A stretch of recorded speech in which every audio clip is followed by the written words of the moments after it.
ঈদকে সামনে রেখে আবারও কর্মচাঞ্চল্যে ভরে উঠেছে সিরাজগঞ্জের তাঁতপল্লীগুলো। প্রতিদিন ভোর থেকে মধ্যরাত পর্যন্ত শাড়ি তৈরিতে ব্যস্ত সময় পার করছেন এখানকার তাঁতিরা।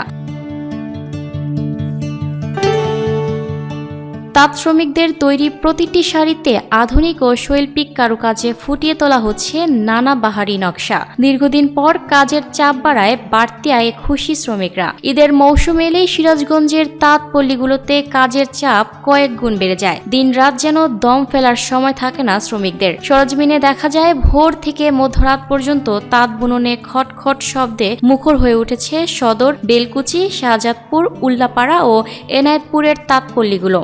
বাজার ধরতে রাত দিন এক করে শাড়ি তৈরিতে ব্যস্ত তাঁতিরা। এখানকার তৈরি শাড়ি পাইকারি ব্যবসায়ীদের মাধ্যমে দেশের বিভিন্ন জেলায় পাঠানো হচ্ছে। দীর্ঘদিন পর তাঁতপল্লীগুলো আবার কর্মমুখর হওয়ায় স্বস্তি প্রকাশ করেছেন শ্রমিকরা। বেলকুচি তাঁতপল্লীর শ্রমিক সাইদুল ইসলাম জানান, এবার ঈদ উপলক্ষে কারখানায় বাহারি নাম ও নতুন ডিজাইনের উন্নত মানের জামদানি, সুতি জামদানি, কাতান, বেনারসি সহ বিভিন্ন ধরনের শাড়ি তৈরি হচ্ছে। তাঁত মালিক বৈদ্যনাথ রায় বলেন, বর্তমানে তাঁত শিল্পে মন্দা ভাব চলছে, তবে ঈদকে কেন্দ্র করে সেই মন্দা কাটিয়ে ওঠার চেষ্টা করছেন তাঁতিরা। শাড়ি তৈরির প্রধান কাঁচামাল রং ও সুতার বাজার নিয়ন্ত্রণ করা গেলেও জেলার ঐতিহ্যবাহী এই শিল্প আবার ঘুরে দাঁড়াতে পারবে।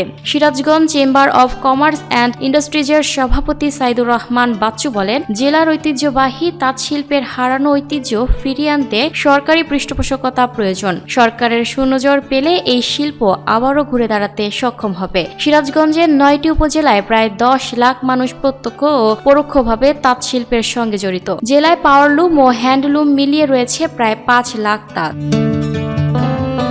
Lucky Akter, people voice television, Dhaka.